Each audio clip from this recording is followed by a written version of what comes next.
৩রা জুলাই শুক্রবার দেখে নিন আজকের বাছাই করা সব গুরুত্বপূর্ণ খবর। শুরুতেই অল্প কিছু হেডলাইন্স। মাতচর হুমায়ুন কবিরও শওকত মোল্লার পর এবার হুমায়ুনের বিরুদ্ধে একই অভিযোগ। শওকতকে রাস্তায় ঘোরালো পুলিশ, বেজে উঠল মাতচর গান। অদিতিকে ৬ ঘন্টার জিজ্ঞাসাবাদ, দেবরাজকে বারাসত আদালতে ডিম হামলা। এছাড়াও রয়েছে আরো অনেক খবর। এবার আসছে বিস্তারিত সংবাদে। রাজনৈতিক বিতর্কের আবহেই ফের নতুন করে শিরোনামে নওদার বিধায়ক হুমায়ুন কবির। এবার তার বিরুদ্ধে উঠেছে পুকুর দখল করে মাছ চাষের অভিযোগ। যদিও এই অভিযোগ সম্পূর্ণ অস্বীকার করে বিধায়কের দাবি তিনি বৈধভাবে লিজ নেওয়া পুকুরে দীর্ঘদিন ধরে মাছ চাষ করছেন, বরং পুলিশ সেই পুকুর থেকে মাছ তুলে গ্রামবাসীদের মধ্যে বিলি করে দিয়েছে। হুমায়ুন কবিরের অভিযোগ, লিজের মেয়াদ এখনো শেষ হয়নি। তা সত্ত্বেও বৃহস্পতিবার সকালে পুলিশ ওই পুকুরে অভিযান চালিয়ে প্রায় ১ লক্ষ টাকার মাছ গ্রামবাসীদের মধ্যে বিতরণ করে। এই ঘটনায় পুলিশের ভূমিকার কড়া সমালোচনা করেছেন তিনি। বিধায়কের দাবি, ভোর থেকেই জেলেরা পুকুরে মাছ ধরছিলেন। সেই সময় শক্তিপুর থানার ওসি অতনু দাসের নেতৃত্বে বিপুল পুলিশ বাহিনী ও কেন্দ্রীয় বাহিনীর জওয়ানরা সেখানে পৌঁছন। অভিযোগ, জেলেদের কাছ থেকে ধরা মাছ নিয়ে তা স্থানীয় বাসিন্দাদের মধ্যে বিলি করে দেওয়া হয়। তার দাবি, গোটা অভিযানে প্রায় ১০০ জন পুলিশ ও কেন্দ্রীয় বাহিনীর সদস্য উপস্থিত ছিলেন। হুমায়ুন কবির জানিয়েছেন, সংশ্লিষ্ট পুকুরটি তিনি বৈধভাবে লিজ নিয়েছিলেন এবং সেই লিজের মেয়াদ ২০৩২-৩৩ সাল পর্যন্ত রয়েছে। তাই পুলিশ যে পুকুরটিকে অবৈধ দখলে রয়েছে বলে দাবি করছে তা সম্পূর্ণ ভিত্তিহীন। তিনি আরো বলেন, গত ৭ দিন ধরে ওই পুকুর থেকে পর্যায়ক্রমে মাছ ধরা হচ্ছিল, কিন্তু এদিন হঠাৎ করেই পুলিশ অভিযান চালিয়ে ধরা সমস্ত মাছ গ্রামবাসীদের মধ্যে বিলি করে দেয়। অন্যদিকে প্রশাসনের দাবি, ওই পুকুরের লিজের মেয়াদ অনেক আগেই শেষ হয়ে গিয়েছে। এরপরও হুমায়ুন কবির অবৈধভাবে পুকুরটি দখল করে মাছ চাষ চালিয়ে যাচ্ছিলেন। সেই কারণেই আইন মেনে অভিযান চালিয়ে পুকুর থেকে ধরা মাছ স্থানীয় গ্রামবাসীদের মধ্যে বিতরণ করা হয়েছে বলে দাবি পুলিশের। এই ঘটনাকে কেন্দ্র করে এলাকায় রাজনৈতিক বিতর্ক তীব্র হয়েছে। একদিকে হুমায়ুন কবির পুলিশের বিরুদ্ধে ক্ষমতার অপব্যবহারের অভিযোগ তুলেছেন, অন্যদিকে প্রশাসনের বক্তব্য, সরকারি সম্পত্তি অবৈধ দখলমুক্ত করতে এই পদক্ষেপ নেওয়া হয়েছে। শওকতকে রাস্তায় ঘোরালো পুলিশ, বেজে উঠল মাছ চোর গান। দুর্নীতির অভিযোগে গ্রেপ্তার হওয়া তৃণমূল নেতাদের জনসমক্ষে পুলিশি হেফাজতে ঘোরানোর ঘটনার তালিকায় এবার যুক্ত হলো ক্যানিং পূর্বের প্রাক্তন তৃণমূল নেতা শওকত মোল্লার নাম। বৃহস্পতিবার তাকে পুনর্নির্মাণের জন্য ক্যানিং এর জীবনতলা বাজারে নিয়ে যায় পুলিশ। সেখানে তাকে দেখে বহু মানুষ ভোটের সময় ভাইরাল হওয়া শওকত তো মাতচর গানটি বাজাতে শুরু করেন। কেউ কেউ তাকে লক্ষ্য করে গালিগালাজও করেন। ভাঙড় থেকে ভোটে পরাজয়ের পর একটি বিস্ফোরণকাণ্ডে এনআইএ এর হাতে গ্রেপ্তার হন শওকত। পরে ধর্ষণ মামলাতেও তাকে জীবনতলা থানার পুলিশ হেফাজতে নেন। ভোটের সময় ভাইরাল হওয়া মাতচর গানটি নিয়ে বিতর্ক তৈরি হলেও আইএসএফ এর বিধায়ক নওশাদ সিদ্দিকীর সঙ্গে দলের কোনো যোগ নেই বলে দাবি করেছিলেন। এদিকে শওকতকে রাস্তায় ঘোরানোর সময় স্থানীয় বিজেপি নেতা অলিরুল পিয়াদা মিষ্টি বিতরণ করেন। একই দিনে শওকত পুত্র ইমরান মোল্লার মাতলার চর দখল করে তৈরি করা অরণ্যের কুলে নামে বেআইনি ক্যাফেও জেলা প্রশাসনের নির্দেশে বুলডোজার দিয়ে ভেঙে দেওয়া হয়। অদিতিকে ৬ ঘন্টা জিজ্ঞাসাবাদ, দেবরাজকে বারাসত আদালতে ডিম হামলা। দেবরাজ চক্রবর্তী গ্রেপ্তারের পর তদন্তকারীদের নজরে এসেছেন তার স্ত্রী সঙ্গীত শিল্পী অদিতি মুন্সি। বৃহস্পতিবার তাকে প্রায় ৬ ঘন্টা জিজ্ঞাসাবাদ করা হয় এবং তাদের একাধিক বাড়িতে তল্লাশি চালানো হয়। একই সঙ্গে ইডি দেবরাজের বিরুদ্ধে নতুন করে এফআইআর দায়ের করেছে। তদন্তকারী সূত্রের খবর, দেবরাজের আর্থিক লেনদেন ও অন্যান্য অভিযোগ সম্পর্কে অদিতি কতটা জানতেন তা খতিয়ে দেখতে তাদের মুখোমুখি বসিয়ে জেরা করার প্রস্তুতি চলছে। যুব তৃণমূল কর্মী হিসেবে রাজনৈতিক জীবনে শুরু করা দেবরাজ পরে কংগ্রেসে যোগ দিয়ে কাউন্সিলর হন এবং পরবর্তীতে ফের তৃণমূলে ফিরে এসে ২০২১ সালে রাজারহাট গোপালপুরের বিধায়ক নির্বাচিত হন। তার বিরুদ্ধে আয় বহির্ভূত সম্পত্তি তোলাবাজি ও অর্থ পাচারের অভিযোগে তদন্ত চলছিল। হাইকোর্ট রক্ষা কবচের আবেদন খারিজ করার পর পুলিশ তাকে খুঁজছিল। বুধবার পুরুলিয়ার অযোধ্যা পাহাড়তলি এলাকার একটি হোটেল থেকে তাকে গ্রেপ্তার করা হয়। বৃহস্পতিবার বারাসত আদালতে তোলা হলে আদালত চত্বরে তাকে লক্ষ্য করে ডিম ছোড়া হয়। আদালত দেবরাজকে ৭ দিনের পুলিশ হেফাজতের নির্দেশ দিয়েছে। দুর্গাপুজোর আগেই রাজ্য জুড়ে ১১২ পরিষেবা, একাধিক নির্দেশ মুখ্যমন্ত্রীর। রাজ্যে নারী নিরাপত্তা জোরদার ও সাইবার অপরাধ মোকাবিলায় মুখ্যমন্ত্রী Suvendu Adhikari Durga squad, cyber help desk, মহিলা হেল্প ডেস্কের উদ্বোধন করেন। তিনি রাজ্য পুলিশের কার্যকারিতা বাড়ানো, অপরাধের তথ্য গোপন না করা এবং জরুরি পরিষেবার রেসপন্সের টাইম ৩ ঘন্টা থেকে ৫ মিনিটে নামিয়ে আনার লক্ষ্য নির্ধারণ করেন। মুখ্যমন্ত্রী বলেন, সাইবার অপরাধ এখন সামাজিক মহামারীর রূপ নিয়েছে, তাই একজন ডেডিকেটেড সিনিয়র আধিকারিক নিয়োগ করে রাজ্য জুড়ে সাইবার পুলিশ স্টেশন ও হেল্প ডেস্কের তদারকি করা হবে এবং আধুনিক পরিকাঠামো গড়ে তোলা হবে। নারী ও কন্যাদের নিরাপত্তাকে সরকার সর্বোচ্চ অগ্রাধিকারে উল্লেখ করে তিনি পক্সো আইন, নির্ভয়া কাণ্ড ও আরজিকর কাণ্ডের প্রসঙ্গ টেনে জিরো টলারেন্স নীতির কথা জানান। তিনি নির্দেশ দেন, মহিলা ও শিশু সংক্রান্ত কোনো অভিযোগ বা তথ্য গোপন করা যাবে না। সরাসরি এফআইআর নথিভুক্ত করে আইনি পদক্ষেপ নিতে হবে। থানাগুলির পরিকাঠামো ও কর্মীদের সংখ্যার ঘাটতি দ্রুত পূরণ, রাজনৈতিক হস্তক্ষেপ মুক্ত পুলিশি ব্যবস্থা গড়ে তোলা এবং আগামী দুর্গাপুজোর আগেই রাজ্য জুড়ে পূর্ণাঙ্গ 112 জরুরি পরিষেবা চালুর নির্দেশও দেন। এছাড়া আগামী সেপ্টেম্বরে রাজ্য পুলিশের 12,000 ও কলকাতা পুলিশের 4,000 মোট 16,000 নতুন জওয়ান কাজে যোগ দেবেন বলে ঘোষণা করেন মুখ্যমন্ত্রী। বাংলা পলিটিক্সের সমস্ত খবর প্রতিদিন সকালে দেখতে সাবস্ক্রাইব করুন আমাদের বি পলিটিক্স চ্যানেলটি। আর একটা লাইক করার অনুরোধ রইল, আপনার একটা লাইক আমাদের কাজ করার উৎসাহ অনেকটাই বাড়িয়ে দেয়। অক্টোবর থেকে যুব শক্তি প্রকল্প, গ্র্যাজুয়েটদের মাসে 3,000 টাকার ঘোষণা।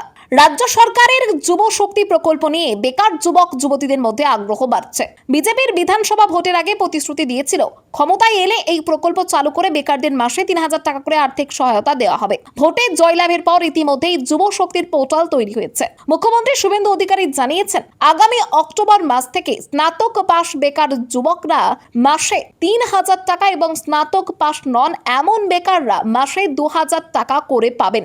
এই প্রকল্পের সুবিধা পাবেন সেই সব বেকার যুবক যুবতী যাদের পরিবারের মাসিক আয় 1 লক্ষ টাকার কম, যারা অন্য কোনো সামাজিক সুরক্ষা প্রকল্পের সুবিধা পান না এবং করদাতা নন। রিপোর্ট অনুযায়ী আবেদনের জন্য আধার কার্ড, ভোটার কার্ড, জন্ম শংসাপত্র, মাধ্যমিকের অ্যাডমিট কার্ড, ব্যাংকের তথ্য ও শিক্ষাগত যোগ্যতার শংসাপত্র লাগতে পারে। তবে এই বিষয়ে এখনো পর্যন্ত কোনো সরকারি বিজ্ঞপ্তি প্রকাশিত হয়নি। তৃণমূল সরকারের যুবশ্রী প্রকল্পের পরিবর্তে চালু হওয়া এই প্রকল্পের আনুষ্ঠানিক বিজ্ঞপ্তির অপেক্ষায় রয়েছেন রাজ্যের বহু বেকার যুবক যুবতী। আমরাই প্রকৃত তৃণমূল। নির্বাচন কমিশনের বৈঠকের পর বড় দাবি ঋতব্রতর। প্রশ্ন তুললেন সৌগত রায়।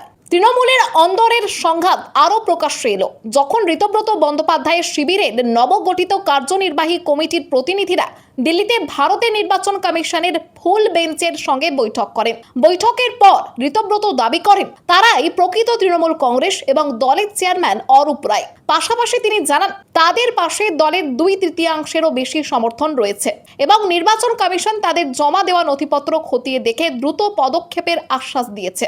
এই দাবির পাল্টা তৃণমূল সাংসদ সৌগত রায় প্রশ্ন তোলেন, দলের অনুমোদন ছাড়া কিভাবে নির্বাচন কমিশন বহিষ্কৃত নেতার নেতৃত্বাধীন প্রতিনিধি দলের সঙ্গে বৈঠক করলো। তার দাবি, তৃণমূলের তরফে এমন কোনো আবেদন করা হয়নি। রাজ্যসভার সাংসদ সাগরিকা ঘোষও এই বৈঠকের সমালোচনা করে অভিযোগ করেন, এর পেছনে রাজনৈতিক উদ্দেশ্য রয়েছে এবং বিরোধী দলগুলিকে ভাঙতে নানান কৌশল নেওয়া হচ্ছে।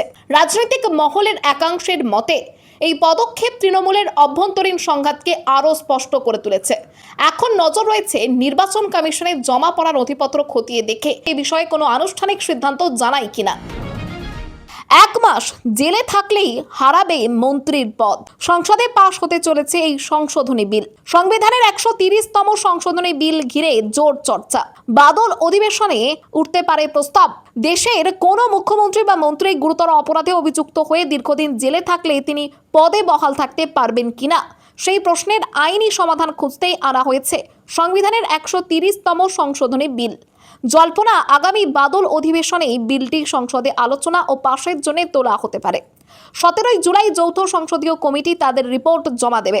সূত্রের খবর, সর্বোচ্চ 5 বছর বা তার বেশি সাজাযোগ্য অপরাধে অভিযুক্ত কোনো মুখ্যমন্ত্রী বা মন্ত্রী টানা 30 দিন বিচার বিভাগীয় হেফাজতে থাকলে তার মন্ত্রিত্ব কেড়ে নেওয়ার বিধান বহাল রাখার সুপারিশ করা হতে পারে। পাশাপাশি আইন যাতে রাজনৈতিক প্রতিশোধের হাতিয়ার না হয় সেই সংক্রান্ত নিরাপত্তামূলক বিধানও থাকতে পারে। দিল্লির প্রাক্তন মুখ্যমন্ত্রী অরবিন্দ কেজরিওয়াল এবং তামিলনাড়ুর প্রাক্তন মন্ত্রী ভি সেন্দিল বালাজির গ্রেপ্তারের পরও পদে বহাল থাকার ঘটনাকে সামনে রেখেই এই বিল আনা হয়েছে। বিরোধীদের আপত্তির কারণে বিলটি আগে পাশ হয়নি এবং তা জেপিসির কাছে পাঠানো হয়। এখন নজর 20 জুলাই থেকে শুরু হওয়া বাদল অধিবেশন ও জেপিসির সুপারিশের দিকে। পাশাপাশি সংবিধান সংশোধনের জন্য প্রয়োজনীয় 2/3 সমর্থন সরকার পাবে কিনা তা নিয়েও রাজনৈতিক মহলে জোর আলোচনা চলছে। মমতার নির্দেশে কি অবহেলার স্যাম্পেলে কারচুপি? আরজিকর মামলায় প্রাক্তন ফরেনসিক আধিকারিকের বিস্ফোরক দাবি, আদালতের দ্বারস্থ হচ্ছে পরিবার। আরজিকর মামলায় তদন্তের স্বচ্ছতা নিয়ে নতুন বিতর্ক তৈরি হয়েছে। তিলোত্তমার পরিবারের অভিযোগ, মামলার গুরুত্বপূর্ণ প্রমাণ হিসেবে সংরক্ষিত ভিসেরা নমুনা ইচ্ছাকৃতভাবে নষ্ট বা বদলে দেওয়া হয়েছে।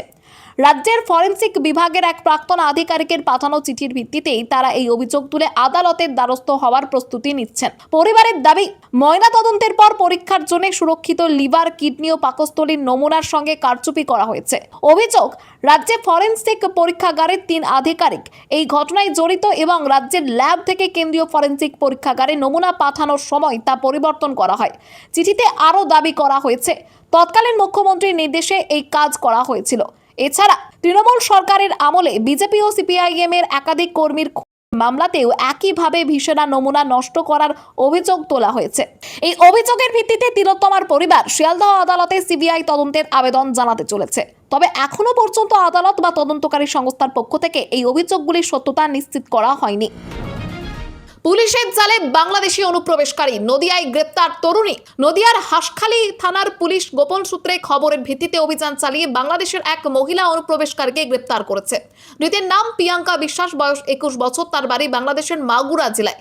পুলিশ সূত্রে জানা গিয়েছে, বৈধ পাসপোর্ট বা ভিসা ছাড়াই তিনি সীমান্ত পেরিয়ে ভারতে প্রবেশ করছিলেন। প্রাথমিক তদন্তে পুলিশের অনুমান, কাজের সন্ধানে তিনি অবৈধভাবে ভারতে এসেছিলেন। তবে এর পেছনে অন্য কোনো উদ্দেশ্য ছিল কিনা তাও খতিয়ে দেখা হচ্ছে। পাশাপাশি কিভাবে তিনি সীমান্ত পেরিয়েছেন, কারা তাকে সাহায্য করেছে, এ রাজ্যে কোথায় কোথায় ছিলেন এবং কোনো দালাল চক্র বা আন্তঃসীমান্ত অনুপ্রবেশকারী নেটওয়ার্কের সঙ্গে তার যোগাযোগ রয়েছে কিনা তা তদন্ত করে দেখছে পুলিশ। বৃহস্পতিবার ধৃতকে রানাঘাট মহকুমা আদালতে তোলা হয়। তদন্তের স্বার্থে তাকে পুলিশ হেফাজতে নেওয়ার আবেদন জানানো হতে পারে। পুলিশের মতে, জিজ্ঞাসাবাদে সীমান্ত পেরিয়ে অবৈধ অনুপ্রবেশের নেপথ্যের চক্র সম্পর্কে গুরুত্বপূর্ণ তথ্য সামনে আসতে পারে। সরকার পরিবর্তনের পর নদিয়া জেলায় বাংলাদেশি অনুপ্রবেশকারী গ্রেপ্তারের ঘটনাকে ঘিরে নতুন করে চর্চা শুরু হয়েছে। সীমান্তবর্তী এলাকায় নজরদারি আরও বাড়ানো হয়েছে বলে জানিয়েছে পুলিশ। মমতা বন্দ্যোপাধ্যায়ের সঙ্গে সাক্ষাৎ জয়া বচ্চনের, জল্পনা রাজনৈতিক মহলে। ইন্ডিয়া জোটে শরিক হলেও সম্প্রতি সমাজবাদী পার্টি ও তৃণমূল কংগ্রেসের মধ্যে দূরত্ব বাড়ার ইঙ্গিত মিলেছিল। সেই আবহেই বৃহস্পতিবার সমাজবাদী পার্টির রাজ্যসভার সদস্য জয়া বচ্চন তৃণমূল সাংসদ ডেরেক ও ব্রায়েনের সঙ্গে কালীঘাটে গিয়ে মমতা বন্দ্যোপাধ্যায় ও অভিষেক বন্দ্যোপাধ্যায়ের সঙ্গে সাক্ষাৎ করেন। তবে বৈঠকে কি আলোচনা হয়েছে তা প্রকাশ করা হয়নি। কিছুদিন আগে সমাজবাদী পার্টির নেতা কিরণময় নন্দ তৃণমূলের নির্বাচনী পরাজয়ের জন্য মমতা বন্দ্যোপাধ্যায়কে দায়ী করেছিলেন। অন্যদিকে নির্বাচনের পর বিজেপির বিরুদ্ধে ভোট চুরির অভিযোগে মমতার পাশে দাঁড়িয়েছিলেন সমাজবাদী পার্টির প্রধান অখিলেশ যাদব এবং কালীঘাটে গিয়ে তার সঙ্গে সাক্ষাৎও করেছিলেন। এই পরিস্থিতিতে জয়া বচ্চনের কালীঘাট সফর ঘিরে রাজনৈতিক মহলে নানান জল্পনা শুরু হয়েছে।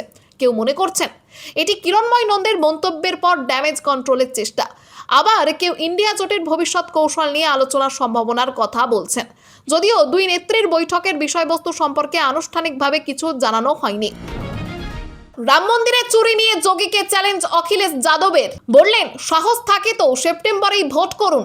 অযোধ্যার রাম মন্দিরে চুরির ঘটনা নিয়ে উত্তরপ্রদেশের বিজেপি সরকারের বিরুদ্ধে আন্দোলনে নেমেছে সমাজবাদী পার্টি, কংগ্রেস সহ একাধিক বিরোধী দল। এই আবহে সমাজবাদী পার্টির প্রধান অখিলেশ যাদব যোগী আদিত্যনাথ সরকারকে চ্যালেঞ্জ জানিয়ে বলেন, নভেম্বর নয়, সাহস থাকলে সেপ্টেম্বরেই বিধানসভা নির্বাচন করা হোক। তার দাবি, রাম মন্দিরে ভক্তদের দানের টাকা আত্মসাতের ঘটনায় বিজেপি এবার ক্ষমতা হারাতে চলেছে এবং 2024 সালের লোকসভা নির্বাচনে অযোধ্যা সহ উত্তরপ্রদেশের 40টি আসনে বিজেপির পরাজয়ের কথাও তিনি স্মরণ করিয়ে দেন।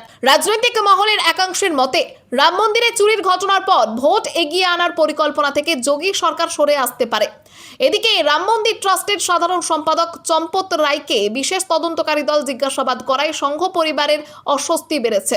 সমাজবাদী পার্টির প্রতিষ্ঠা দিবসে অখিলেশ যাদব অভিযোগ করেন, বিজেপি ভগবান রাম ও সংবিধান উভয়ের সঙ্গে বিশ্বাসঘাতকতা করেছে। একই সঙ্গে রাম মন্দির ইস্যুতে বিজেপিকে ঘিরে ধরতে কংগ্রেস নেতা রাহুল গান্ধীর সঙ্গে তার আলোচনা হয়েছে। যদিও এখনো যৌথ আন্দোলন বা বিধানসভা নির্বাচনের জোট নিয়ে কোনো চূড়ান্ত সিদ্ধান্ত হয়নি। নিয়োগ দুর্নীতি মামলায় তাপস মণ্ডলের বিস্ফোরক দাবি উঠল সায়নী ঘোষের নাম। শিক্ষক নিয়োগ দুর্নীতি মামলায় অন্যতম অভিযুক্ত তাপস মণ্ডল নতুন করে একাধিক বিস্ফোরক দাবি করে রাজনৈতিক বিতর্ক উস্কে দিয়েছেন। তার অভিযোগ, প্রাথমিক নিয়োগ দুর্নীতির নেপথ্যে ছিলেন অভিষেক বন্দ্যোপাধ্যায় এবং বিষয়টি মমতা বন্দ্যোপাধ্যায় জানতেন। তাপসের দাবি, কুন্তল ঘোষের মাধ্যমে বিপুল পরিমাণ অর্থ সংগ্রহ করে তা কালীঘাটের কাকুর হাতে পৌঁছে দেওয়া হতো। তাপস মণ্ডল সায়নী ঘোষের নাম টেনেও দাবি করেন, কুন্তল ঘোষ সায়নীর পেছনে অনেক টাকা খরচ করতেন। তার বক্তব্য, সায়নী যুব সভানেত্রী হওয়ায় কুন্তল তাকে ফ্ল্যাট ও গাড়িও দিয়েছিলেন। এছাড়া তাপসের দাবি, 2016 থেকে 2021 সালের মধ্যে কয়েক দফায় মোট 19,44,50,000 টাকা নগদে কুন্তলের ঘোষের হাতে পৌঁছে দেওয়া হয়েছিল এবং সেই লেনদেনের সমস্ত হিসেব তার কাছে সংরক্ষিত ছিল। উল্লেখ্য, এই নিয়োগ দুর্নীতি মামলায় অতীতে সায়নী ঘোষকেও এনফোর্সমেন্ট ডিরেক্টরেট জিজ্ঞাসাবাদ করেছিল। তবে তাপস মণ্ডলের সাম্প্রতিক অভিযোগগুলির সত্যতা এখনো স্বাধীনভাবে নিশ্চিত হয়নি। অভিষেক বন্দ্যোপাধ্যায়ের বিরুদ্ধে কালীঘাট থানায় অভিযোগ, মোটরযান আইন লঙ্ঘনের দাবি। তৃণমূলের সর্বভারতীয় সাধারণ সম্পাদক অভিষেক বন্দ্যোপাধ্যায়ের বিরুদ্ধে কালীঘাট থানায় মোটরযান আইন লঙ্ঘনের অভিযোগ দায়ের করেছেন রাজীব সরকার নামে এক ব্যক্তি। বুধবার তিনি থানায় অভিযোগপত্র জমা দিয়ে সেটিকে এফআইআর হিসেবে গ্রহণ করার আবেদন জানান। অভিযোগে বলা হয়েছে, অভিষেক বন্দ্যোপাধ্যায়ের ব্যবহৃত গাড়িতে নিরাপত্তা রক্ষীদের দরজার বাইরে ঝুলে থাকতে দেখা যায়। অভিযোগকারীর দাবি, এই ধরনের যাতায়াতে শুধু নিরাপত্তা রক্ষীদের জীবনের ঝুঁকির মুখে পড়ে না, বরং রাস্তায় চলাচলকারী সাধারণ মানুষের নিরাপত্তাও বিঘ্নিত হতে পারে। তার মতে এতে দুর্ঘটনার আশঙ্কা বৃদ্ধি পায়। রাজীব সরকারের অভিযোগ, এই ঘটনায় 1988 সালের মোটরযান আইনের 123 ও 184 ধারা সহ একাধিক বিধি লঙ্ঘন করা হয়েছে। তিনি আরও দাবি করেন, নিরাপত্তার কারণ দেখিয়ে আইনের ব্যতিক্রম করা গ্রহণযোগ্য নয়। তাই অভিষেক বন্দ্যোপাধ্যায়ের বিরুদ্ধে আইনানুগ ব্যবস্থা নেওয়ার দাবি জানিয়েছেন তিনি। যদিও এই অভিযোগের বিষয়ে পুলিশের পক্ষ থেকে এখনো পর্যন্ত কোনো আনুষ্ঠানিক প্রতিক্রিয়া জানানো হয়নি। প্রসঙ্গত, অভিষেক বন্দ্যোপাধ্যায়ের বিরুদ্ধে রাজীব সরকারের এটি প্রথম অভিযোগ নয়। এর আগেও একটি ডিজে সংক্রান্ত মামলায় তিনি অভিযোগ দায়ের করেছিলেন। এবার সেই তালিকায় যুক্ত হলো মোটরযান আইন লঙ্ঘনের অভিযোগ। আজ থেকে দক্ষিণবঙ্গে বৃষ্টির দাপট, রবিবার ভারী থেকে অতি ভারী বর্ষণের পূর্বাভাস। শুক্রবার থেকে দক্ষিণবঙ্গের সব জেলাতেই হালকা থেকে মাঝারি বৃষ্টির সম্ভাবনা রয়েছে। আবহাওয়া দপ্তরের পূর্বাভাস অনুযায়ী শনিবারও একই পরিস্থিতি বজায় থাকবে। উত্তর ও দক্ষিণ 24 পরগনা, পূর্ব ও পশ্চিম মেদিনীপুর এবং ঝাড়গ্রামে ভারী বৃষ্টি হতে পারে। রবিবার বৃষ্টির দাপট আরও বাড়বে। কলকাতা, উত্তর 24 পরগনা, হাওড়া, ঝাড়গ্রাম, পুরুলিয়া ও বাঁকুড়ায় ভারী বৃষ্টির সম্ভাবনা রয়েছে। অন্যদিকে দক্ষিণ 24 পরগনা, পূর্ব ও পশ্চিম মেদিনীপুর ভারী থেকে অতি ভারী বৃষ্টি হতে পারে সেখানে। আলিপুর আবহাওয়া দপ্তর জানিয়েছে, শুক্রবার উত্তর পশ্চিম বঙ্গোপসাগরের ওপর একটি নিম্নচাপ তৈরি হতে পারে। পাশাপাশি কাশ্মীর থেকে গাঙ্গেয় পশ্চিমবঙ্গ হয়ে বঙ্গোপসাগর পর্যন্ত মৌসুমী অক্ষরেখা বিস্তৃতও রয়েছে। এর প্রভাবে জুলাই মাসে বৃষ্টির পরিমাণ উল্লেখযোগ্যভাবে বাড়তে পারে বলে মনে করছেন আবহাওয়াবিদরা। উত্তরবঙ্গেও আগামী 7 জুলাই পর্যন্ত প্রায় সব জেলাতেই বিক্ষিপ্তভাবে বজ্রবিদ্যুৎ সহ ঝড় বৃষ্টির সম্ভাবনা রয়েছে। খবর আজকের মতো এখানেই শেষ। আবার আসছি আগামীকাল সকালে। পরবর্তী খবরের জন্য সাবস্ক্রাইব করুন বি পলিটিক্স চ্যানেলটি।